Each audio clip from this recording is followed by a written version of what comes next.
Assalamualaikum warahmatullahi wabarakatuh. Rekan-rekan mahasiswa yang mengikuti mata kuliah Lughatul Quran dengan saya. Materi kita kali ini adalah tentang kata, keindahan kata, kalimat, dan penggambaran atau deskripsi kalimat-kalimat tersebut di dalam Al-Quran. Apa yang saya rekam ini tidak jauh berbeda dengan apa yang di kelas.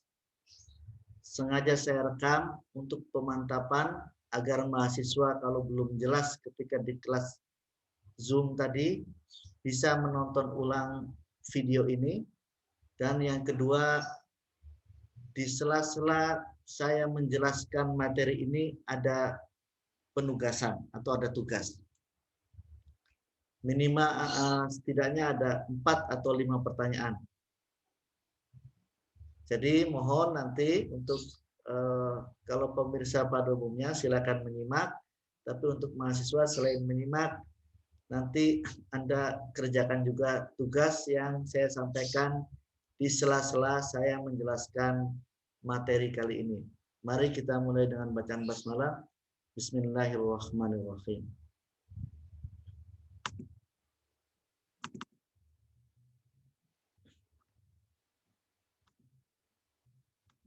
Nah, ini slide ini sebetulnya sudah dijelaskan waktu di kelas.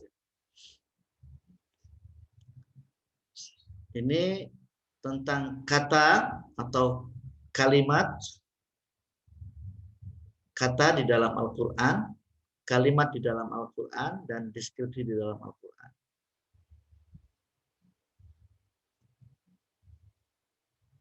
Materi ini berdasarkan rujukan, kita berujukan yaitu Lughatul Quran, Lughatul Mukhtarah, karya Muhammad Arwasqul Ahji. Ini teks aslinya bisa dilihat di kitab itu. Kitab itu sudah saya share ke teman-teman mahasiswa di WA Group. Kita mulai dari ini, bahwa ijaz lughawi, kemukjizatan bahasa Al-Quran, ditilik dari bahasa, berarti ditilik dari unsur-unsur yang membentuk bahasa. Unsur-unsur yang membentuk bahasa adalah ada unsur dasar, yaitu kata, kalimat, dan susunan kalimatnya. Kata-kata yang tersusun menjadi kalimat, kalimat-kalimat yang tersusun menjadi gambaran, kemudian serasinya unsur-unsur dasar tersebut, kemudian keindahan, kemukjizatan bahasa juga tercermin pada keindahan atau ketepatan makna agar mencapai maksud yang diungkapkan. Apa yang dimaksud dengan unsur-unsur dasar yang membentuk keindahan bahasa Al-Quran? Unsur kata dirangkai menjadi menjadi kalimat. Kalimat yang dirangkai nanti memberikan penjelasan atau deskripsi atau kita sebut gambaran atau penggambaran. Kata di dalam Al-Quran itu keunikannya terdiri dari 3 hal. Minimal 3 hal menurut buku kitab Lughatul Quran, Lughatul Mukhtarah yang kita baca. Pertama, pilihan katanya, diksinya begitu indah dan tepat. Struktur kata atau bangunan yang membentuk kata itu berarti huruf-huruf yang membentuk kata itu. Lalu bunyi kata. Kabilah-kabilah Arab dengan kabilah lain memakai kata-kata tertentu untuk makna tertentu yang sama-sama memiliki tujuan untuk menunjuk makna yang sama menuju arti yang berbeda. Sebagai contoh pilihan kata, tadi yang pertama, kata itu uniknya pada pilihan kata, struktur yang membentuk, dan kata-kata di dalam Al-Quran sebagian mengandung bunyi. Nah, nanti kita jelaskan apa yang dimaksud dengan mengandung bunyi. Di dalam ayat Al-Quran yang potongan ayatnya berbunyi fiha anharum mimma in ghairi asid. Fiha di dalam surga, anharun ada sungai-sungai, mimmain yang terdiri dari air, ghairi asin yang tidak payau. Yang tidak payau. Payau itu kalau kita jalan-jalan ke pantai, lalu ada sumur, ada tempat wudhu, ada kran, ada tempat wudhu, ada musola di dekat pantai, lalu kita wudhu, lalu kumur-kumur, biasanya kita merasakan di lidah kita air tanah dekat pantai itu tidak terlalu tawar. Tawar tapi campur asin, itu payau. Jadi yang sudah berubah rasanya. Nah, kenapa Al-Quran memilih kata asin, sementara kabilah Tamim memilih kata asin, kabilah lain memilih kata muntin untuk menunjuk kata makna payau. Jadi dalam bahasa Arab, makna payau, payau itu diwakili oleh kata asin dan diwakili oleh kata muntin. Kenapa Al-Quran memilih kata asin dan tidak memilih kata muntin? Ini namanya pilihan kata. Karena katanya, kalau muntin itu air yang berubah rasanya karena berubah itu karena kemasukan kotoran. Kemasukan hal di luar air itu sendiri. Seperti di gelas, kita taruh air di gelas, gelasnya terbuka, air putih, air bening. Semalaman tiba-tiba kemasukan kotoran cicak umpamanya. Nah kan rasanya bisa berubah karena kemasukan kotoran. Itu namanya muntin. Sementara kalau kata asin itu untuk menunjuk air bening atau air putih yang ditaruh di satu tempat demikian lama, 1 minggu, 2 minggu lama gitu, tidak kemasukan kotoran. Tapi kemudian karena lama didiamkan, maka rasanya juga sedikit berbeda. Itu namanya asin. Jadi menjadi payau, menjadi rasanya sedikit keasinan, tetapi bukan karena kemasukan kotoran. Saya mau tanya, kira-kira air yang berubah rasanya karena kemasukan kotoran dan air yang berubah rasanya karena didiamkan lama, perubahan rasa itu banyak yang mana? Tentu jawabnya banyak yang kemasukan kotoran. Yang kemasukan kotoran namanya muntin. Yang berubah sendiri karena kelamaan di satu tempat namanya asin. Di dalam Al-Quran dipilih kata asin. Mimma in ghairi asin.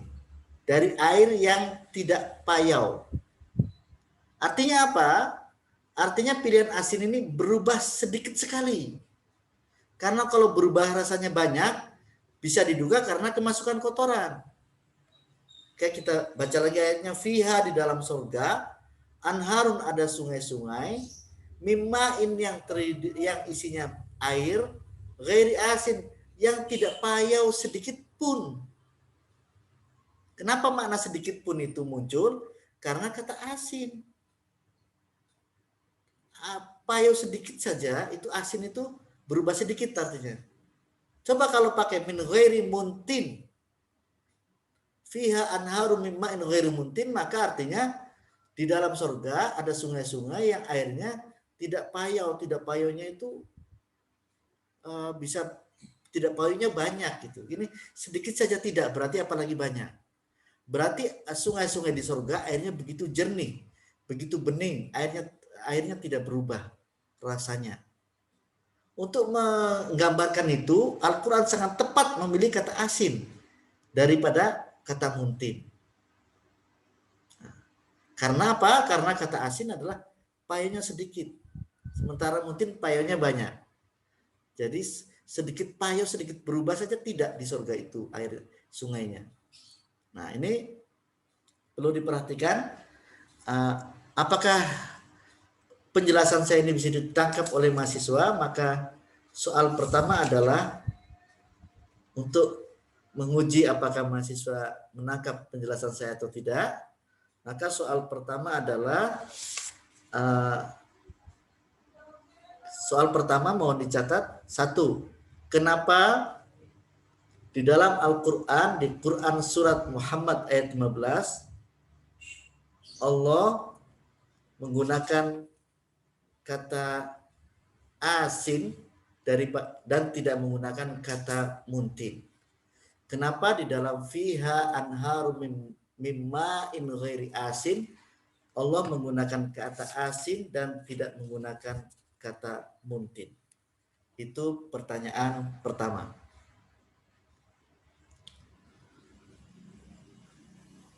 Kemudian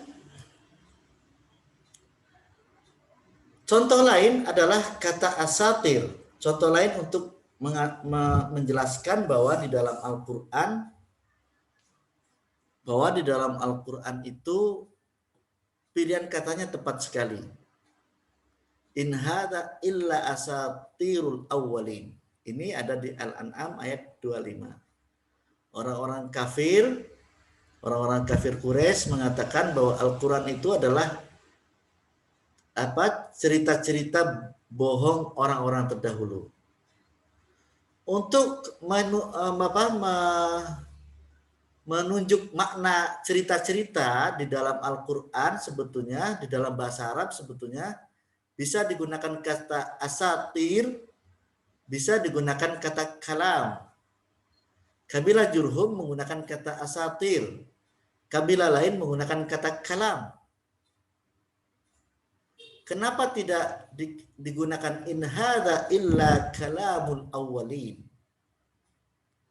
In hadza illa kalamul awwalin. Karena ada perbedaan. Kalam itu pembicaraan yang biasa, bisa benar, bisa salah. Sementara asatir biasanya itu cerita yang salah, cerita yang bohong. Karena ini sedang menceritakan tuduhan orang-orang kafir kepada Quran, maka tidak lebih tepat pakai asatir. In hadza, sesungguhnya Quran ini, kata orang-orang kafir Quraisy, illa asatirul awalin. Ini cerita-cerita bohong orang-orang terdahulu. Coba kalau digunakan in hadza illa kalamul awalin. Ini adalah pembicaraan orang-orang terdahulu. Maka pembicaraan itu bisa benar, bisa salah. Sementara orang-orang kafir Quraisy mengatakan asatir maksudnya cerita-cerita bohong, maksudnya yang dituduhkan oleh orang kafir Quraisy. Maka akan lebih tepat jika digunakan kata asatir, karena ini isinya tuduhan orang kafir Quraisy kepada Al-Quran. Bukti yang ketiga, bahwa di dalam Al-Quran pilihan katanya begitu tepat adalah kata zauj dan kata imro'ah atau mar'ah. Kata zauj artinya pasangan, kata imro'ah, mar'ah artinya juga istri.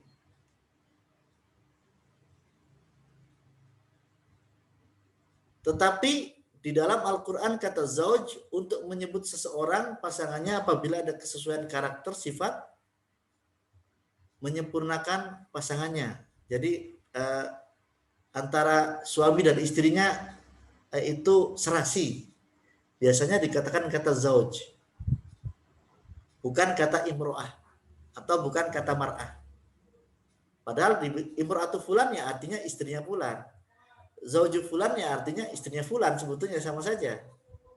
Tetapi kata zauj biasa digunakan untuk di dalam Al-Quran untuk menyebut seseorang dengan pasangan serasinya. Baik serasi dalam agama, serasi dalam karakter dan lain-lainnya. Itu biasanya seperti itu. Makanya dikatakan fata'allamuna minhuma ma yufarriquna bihi bainal mar'i wa zauji. Nah, ini, para malaikat mengajarkan Harut dan Marut, ini maksudnya. Harut Marut mengajarkan sihir yang bisa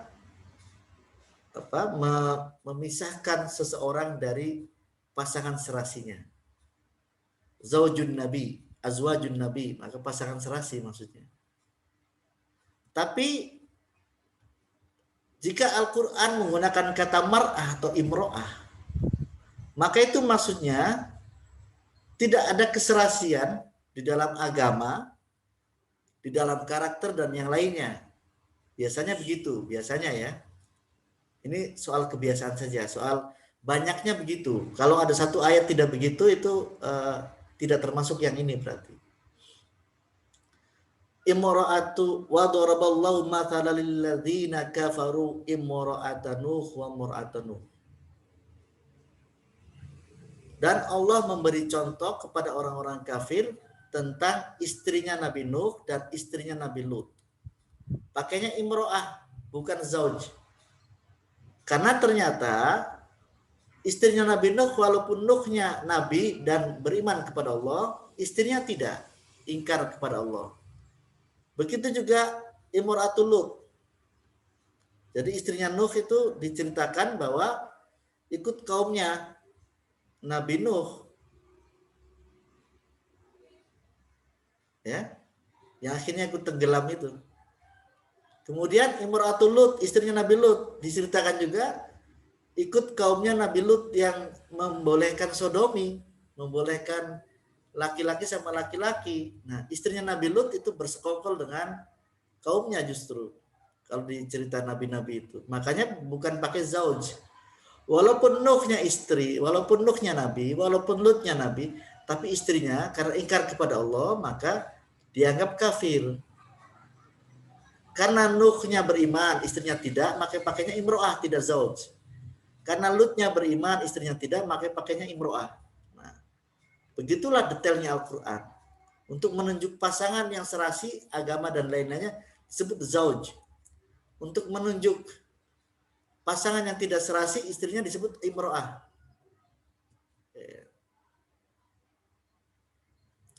Jadi perbedaan antara kata zauj dan imro'ah, zauj ada kecocokan dalam sebuah pasangan tersebut, sedangkan imro'ah tidak ada kecocokan. Di luar Quran nggak tahu saya, tapi di dalam Al-Quran memang seperti itu. Ini biasanya, walaupun mungkin ada satu atau dua ayat yang tidak seperti ini. Ini dikatakan dalam kitab Lughatul Quran, Lughatul Mukhtar, karya Qul Ahji. Kemudian selain pilihan kata, keunikan kata di dalam Al-Quran terdapat pada struktur bunyatul, pada bunyanya, pada struktur katanya. Struktur atau bangunan yang membentuk kata. Yang membentuk kata itu huruf-huruf, deretan huruf-hurufnya itu unik. Sehingga ketika strukturnya berubah, maknanya berubah. Contoh kata wastashhidu syahidaini mir rijalikum dalam ayat ini. Wastashhidu syahidaini. Kata syahid berbeda dengan kata syahid. Syahid artinya yang menyaksikan, isim fa'il. Sementara syahid pakai mubalaghah itu, berarti yang sangat menyaksikan. Artinya kalau syahid yang menyaksikan biasa, orang sekedar tahu masalah saja, nah bisa dikatakan syahid, pakai alif syahid. Sementara syahid yang menyaksikan bisa dikatakan itu sebagai yang sangat menyaksikan dan mengetahui persoalan yang disaksikannya. Dia bukan hanya tahu, tapi mengetahui persis persoalan yang disaksikannya. Makanya dalam ayat wastashhidu syahidaini mir rijalikum, dan persaksikanlah syahidaini dengan dua orang saksi laki-laki yang betul-betul tahu persoalannya, maksudnya. Mir rijalikum, di antara kamu. Nah, maka dalam ayat ini yang diminta adalah saksi yang betul-betul tahu persoalannya. Kenapa tidak pakai syahidah ini? Karena bisa saja pakai syahidah ini, tetapi berarti saksi yang tidak tahu masalah. Kalau ini saksi yang tahu masalah. Nah, begitu detailnya Al-Quran ya. Struktur kata. Ini sekedar contoh. Banyak contoh yang lain. Ini karena waktunya terbatas, maka sekedar contoh untuk membuktikan struktur bangunan kata di dalam Al-Quran itu juga unik dan mempengaruhi makna. Ini bisa dibaca oleh mahasiswa sendiri. Wala yudoru katibun wala syahid. Kemudian setelah pertama tadi untuk kata itu, kata di dalam Al-Quran, kalimat atau kalimat itu bahasa Arab, bahasa Indonesianya kata. Kalau kalimat bahasa Indonesia, bahasa Arabnya jumlah, itu masalahnya harus dipahami itu ya. Kata di dalam Al-Quran tadi pertama pilihan katanya sangat tepat. Yang kedua struktur katanya yang sangat unik sehingga berubah sedikit maknanya berubah. Kemudian bunyi kata. Sebagian kata di dalam Al-Quran menurut Qol Ahji dalam kitab Lughatul Quran Lughatul Mukhtar mengandung bunyi. Bunyi api, orang Arab memakai kata jalabah. Orang Arab secara umum, suku-suku di Arab. Sementara suku Quraisy memakai kata hasis. Hasis ya. Mungkin saya tidak tahu. Jalabah kalau kita ada orang, ada ibu-ibu atau ada orang mengumpulkan sampah di pekarangan lalu membakarnya, itu bunyinya ranting-ranting pohon yang kering, daun-daun pohon yang kering di pekarangan yang dikumpulkan oleh orang lalu dibakar, itu bunyinya kan krotok ya, kalau di tempat saya rasanya begitu. Mungkin oleh orang Arab bunyinya jalabah begitu ya. Mungkin. Karena kita bukan orang Arab ya, jadi nggak tahu. Kalau hasis bunyi desis api. Kalau kita juga kalau api agak jauh, ada kebakaran gitu ya kan. Kalau kita datang ada rumah kebakaran, kita mendatangi rumah itu, maka bunyinya wow, bunyi apinya ya. Kalau agak jauh kitanya, maka bunyinya mungkin api itu. Wallahu a'lam bishawab. Tapi desis, jadi hasis itu bunyi desis api. Jadi baik hasis maupun jalabah itu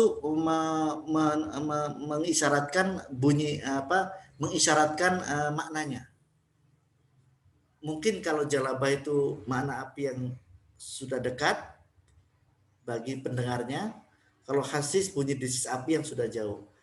Dalam Al-Anbiya 102 dikatakan la yasma'una hasisaha.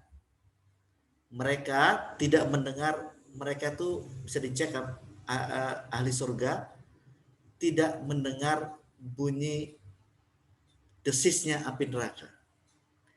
Desisnya api neraka. Desis itu berarti masih jauh. Hasis, desis gitu ya.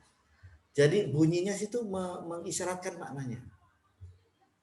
Beberapa kata di dalam Al-Quran menunjukkan bunyi yang itu mengisyaratkan maknanya, sehingga orang meskipun tidak tahu makna dari kamusnya, dia bisa menduga-duga maknanya itu.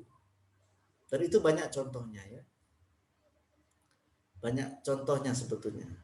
Nah, ada kan wal malaikatu soffan soffa. Terus ada lagi banyak, yaitu fadamdam alaihim rabbum bidambihim. Allah mendentum-dentumkan bumi ini alaihim kepada mereka bidambihim karena dosa mereka. Dam-dam mendentum-dentum artinya mendentum-dentumkan. Bunyinya seperti menunjukkan maknanya. Dan bisa diambil contoh lain lagi. Mungkin yang kedua, pertanyaan kedua, ini silakan dikerjakan oleh mahasiswa. Berikan contoh yang lain, bunyi kata-kata di dalam Al-Quran yang bunyinya menunjukkan maknanya. Kalian para penghafal Quran, insya Allah mudah mengerjakan soal nomor 2 ini. Nah, ini sekarang kalimat. Tadi kata, sekarang kalimat. unsur terkecil di dalam bahasa kata yang dirangkai menjadi kalimat. Sekarang kalimatnya. Keunikan kalimat di dalam Al-Quran, kalimat dalam Al-Quran menunjukkan makna yang indah. Terutama bila dilihat dari struktur kalimatnya. Oke, kita lihat ke contohnya saja. At-Taubah 41. A'udzubillahi minasyaitonirrajim. Bismillahirrahmanirrahim. Ini potongan ayat saja ya, karena ini untuk contoh saja. Wajahidu bi amwalikum wa anfusikum. Wajahidu, dan jihadlah kalian semua bi amwalikum wa anfusikum, dengan mengorbankan harta-harta kalian, wa anfusikum, dan jiwa kalian. Ada jihad, ini perintah jihad dengan harta dan perintah jihad mengorbankan jiwa.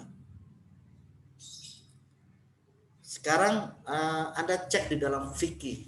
Menurut para fuqaha, antara jihad amwal dan jihad berperang di jalan Allah lalu wafat syahid, itu lebih mulia mana?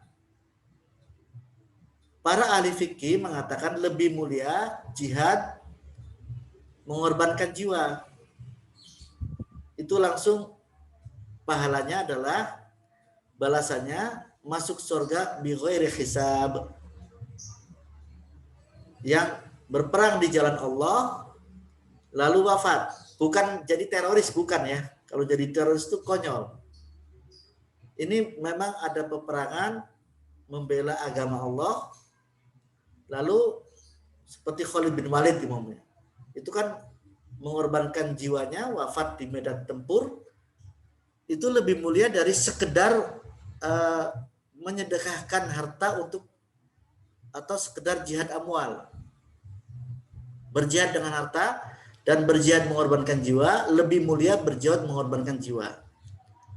Itu di dalam fikih. Sekarang kenapa di dalam Al-Quran perintahnya wajahidu, jihadlah kalian semua bi amwalikum, dengan mengorbankan hartamu, wa anfusikum, dan jiwamu.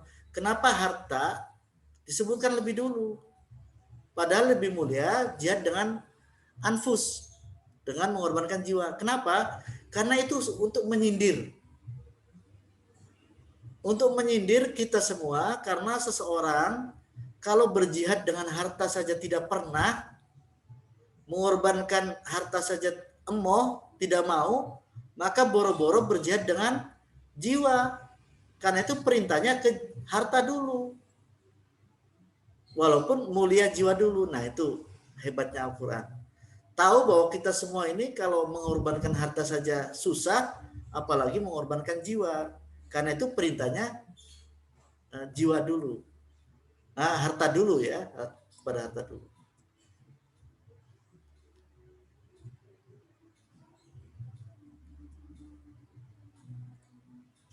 Kemudian contoh lainnya yang menggambarkan bahwa kalimat di dalam Al-Quran itu sangat tepat. Tapi kalau dipahami, kalau nggak paham ya repot ya.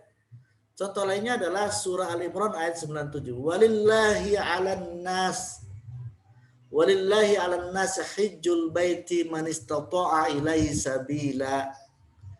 Ini tentang ayat ini tentang perintah wajibnya berhaji.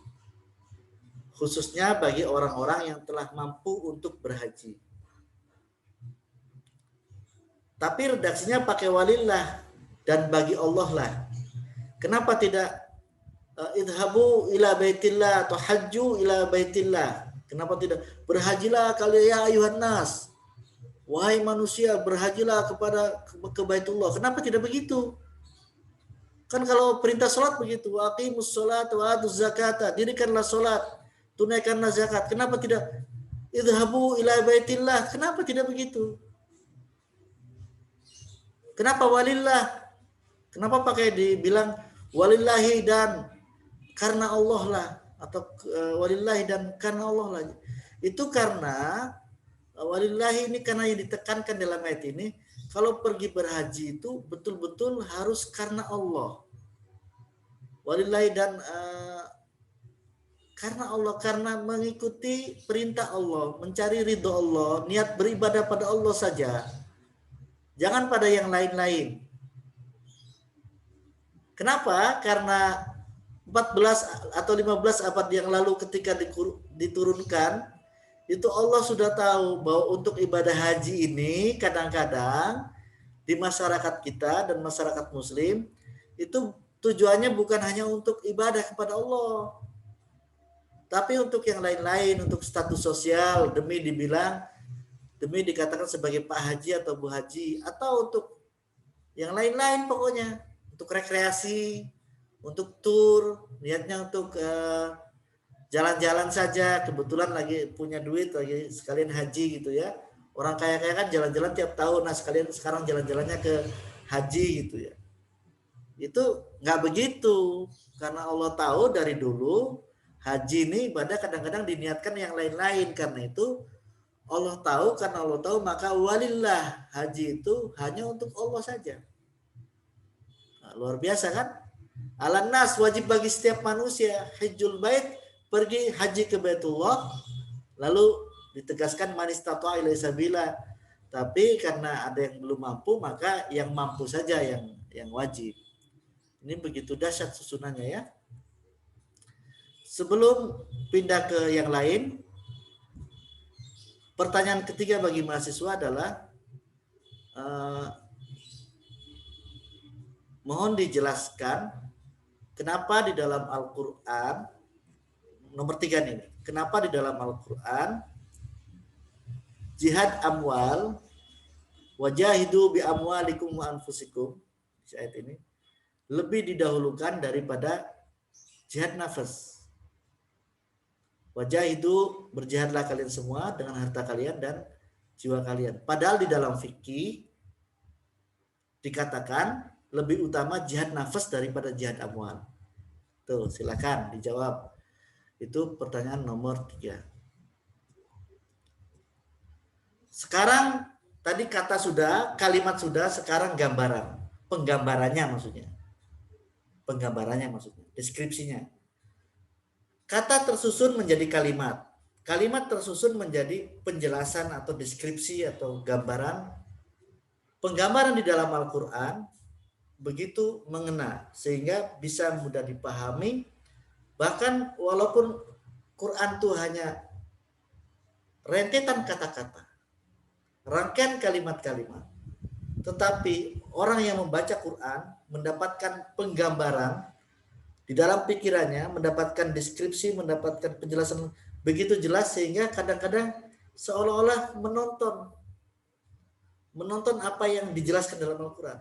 Seolah-olah melihat di dalam pikirannya tentu, bukan melihat dengan mata. Nah, ini contohnya. Al-Hujurat ayat 12.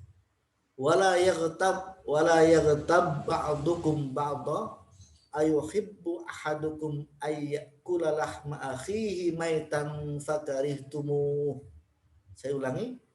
Wala yaghtab, dan jangan kalian menghibah, jangan kalian membicarakan. Wala yaghtab, dan jangan membicarakan ba'dukum sebagian kalian ba'dha kepada sebagian yang lain. Ini berarti larangan ghibah, larangan menggunjing orang lain. Ayuhibbu ahadukum ayyakula lahma akhihi, kalau kalian menggunjing, seolah apakah salah satu di antara kalian suka ayyakula makan lahma akhihi, daging saudaranya, maitan yang sudah menjadi bangkai, fakarihtumuhu, maka tentu kalian semua akan benci akan hal itu. Jadi ini ayat berisi larangan kepada kita semua untuk tidak boleh menggunjing saudara kita, karena menggunjing itu seperti ini. Nah, ini gambarannya namanya. Bahwa menggunjing itu nggak boleh, kalau menggunjing gambarannya seperti ini. Perumpamaan kejahatan menggunjing itu seperti kalau di antara kita ayakula lahma akhihi, makan daging saudara. Jadi digambarkan kejahatan ghibah itu seperti makan daging. Kalau sekedar seperti membunuh, biasa kalau membunuh. Ini makan daging saudara yang berarti saudaranya dimakan dagingnya. Berarti sebelumnya sudah dibunuh, berarti itu dibunuh dulu, lalu dikulitin, lalu dipotong-potong, lalu dimakan dagingnya. Itu ngeri, makan daging sesama manusia, saudara sendiri. Maitan yang sudah jadi bangkai, bau busuk, ada belatungnya. Oh, itu sangat menjijikkan. Fakari itu tentu kalian akan membenci hal itu. Nggak ada yang suka makan daging saudara yang masih mentah, yang sudah busuk. Makan daging kambing yang busuk, yang masih mentah saja kita nggak mau. Ini daging saudara kita sendiri, sesama manusia. Nah, gambaran makan daging mentah saudara sendiri, itu berarti kita sudah jadi pembunuh, sudah mengulitinya, sudah memotong-motongnya. Mentah-mentah kita makan penuh darah.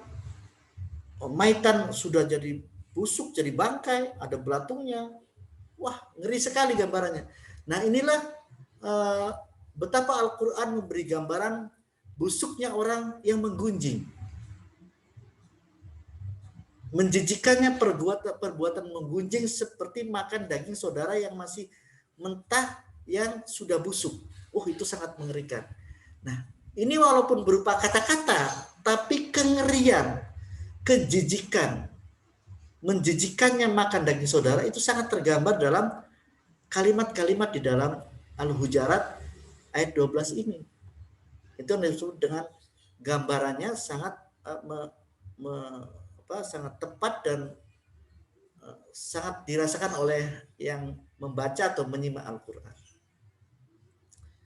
Seorang ulama bernama Said Qutb menulis kitab Masyahid Yaumal Qiyamah. Ini salah tulisannya di sini. Masyahid Yaumal Qiyamah artinya adegan-adegan hari kiamat. Di dalam Al-Quran, Masyahid Yaumal fil Quran, terutama dalam juz Ammah. Adegan-adegan tuh kan begini, karena kalau orang kita nonton film terdiri dari adegan 1, adegan 2, adegan 3.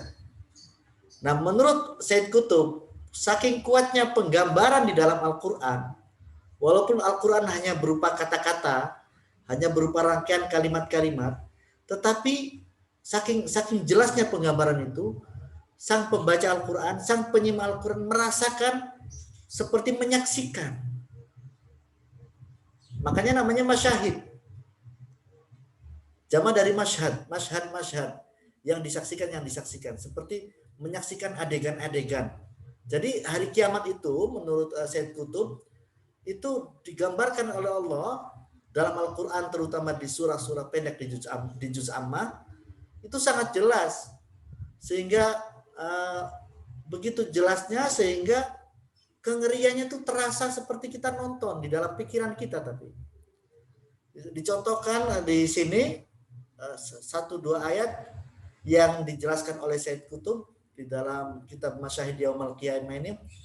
Di ayat yauma yafirrul mar'u min akhi wa ummihi wa abi wa sahibatihi wa bani likulli mar'in minhum yauma idin sya'nu yughni.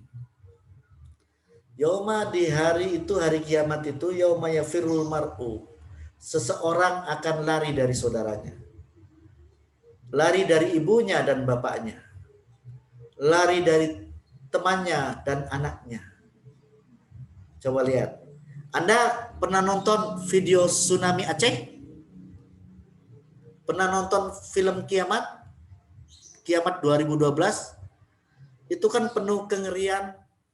Tetapi kengerian, kedahsyatan penggambaran hari kiamat di film Kiamat 2012 itu tidak ada apa-apanya dengan kengerian penggambaran kiamat di dalam Al-Quran.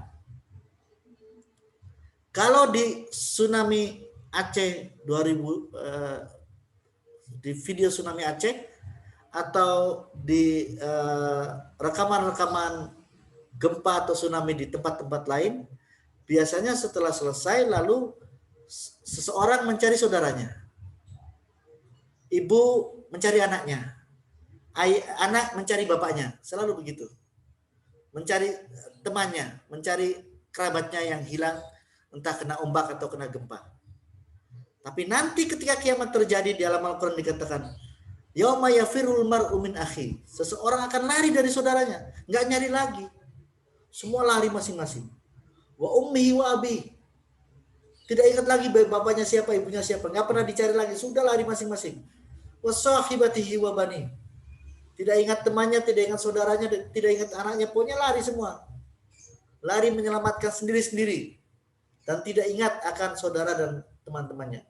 Kenapa? Likulli mar'in minhum yawma idzin sya'nu yughni. Karena di hari itu setiap orang sibuk dengan urusan masing-masing, menyelamatkan diri dan takut bagaimana mempertanggungjawabkan amalnya di hadapan Allah, karena tahu mereka itu kiamat. Di ayat yang lain dikatakan di Al-Hajj ayat 2, ini masih menjelaskan yang sama. Yauma taronaha. Coba bandingkan ini dengan kengerian di film Kiamat 2012. Dengan gambaran kengerian kiamat di Al-Quran. Kalau 2012 kan awalnya ada meteor jatuh. Meteor besar sekali jatuh. Lalu terjadi tsunami besar. Lalu tsunami itu melanda kota-kota seluruh dunia. Sehingga bangunan-bangunan hebat-hebat itu hancur semua. Tapi masih ada bagian dunia yang selamat itu. Bandingkan dengan ini. Ini tadi baru dua ayat saja ya, ayat pertama kedua. Dan dalam juz amma, dalam surah-surah di juz amma banyak sekali itu gambaran kiamat itu. Dan lebih mengerikan. Silakan baca kitab Masyahid Yaumal Qiyamah karya Said Qutb. Ada penjelasan mengenai ini. Ini cuplikannya saja, saya bacakan di sini. Di ayat Al-Hajj ayat 2, yauma tarawnaha. Di hari kiamat itu ingatlah pada hari itu ketika kamu melihatnya, guncangan hari kiamat itu hanya tadhalu kullu murdiatin. Maka setiap mengguncang setiap orang yang ibu yang sedang menyusui, amma ardaat. Orang yang ibu-ibu yang sedang menyusui ketika mendengarkan guncangan hari kiamat itu, maka dia akan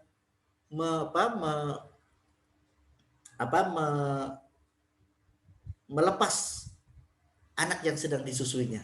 Coba. Di mana-mana. Lihat di film Kiamat 2012. Lihat di video-video bencana. Kalau ada bencana, maka orang tua akan menggandeng anaknya, membawa anaknya untuk lari dari kejaran tsunami itu di film Kiamat 2012. Semua akan melindungi orang terkasihnya, terutama anak-anak dan bayi. Tapi nanti kalau kiamat terjadi, orang ibu yang sedang menyusui anaknya justru akan menggeletakkan, akan menelantarkan anaknya yang sedang disusui karena dia mau menyelamatkan diri. Dia lupa bahwa dia punya anak yang sedang disusuinya. Ini saking dahsyatnya hentakan hari kiamat. Tadhalu kullu murdiatin amma ardaat. Nah, kemudian wa tadau kullu dzati hamlin hamlaha. Dan orang yang sedang hamil ketika nanti terjadi hari kiamat, terjadi ceger hari kiamat, maka dia akan watadoa kullu dzati hamlin hamlaha, akan brojol sendiri, akan keluar sendiri bayinya dari perutnya. Kenapa? Karena saking kagetnya, saking gemetarnya akan kedahsyatan hentakan hari kiamat. Nah ini nggak ada gambaran ini di film Kiamat 2012. Orang sedang hamil tiba-tiba pendarahan, lalu bayinya keluar sendiri, lalu itu aborsi, bukan aborsi apa ya, keluar sendiri bayinya karena saking takutnya terhadap hari kiamat.